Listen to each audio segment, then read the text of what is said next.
What's going on, ladies and gentlemen? Here we have HLBZ Helbiz. Today it is down, I believe it's down. Yeah, it's to 23% down at the time of making this video.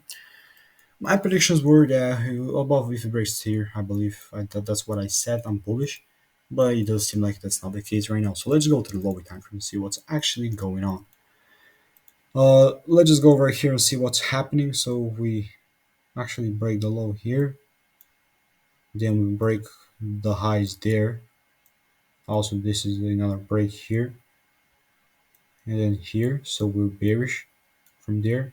So I'm looking these highs to get these lows to get cleared around 103.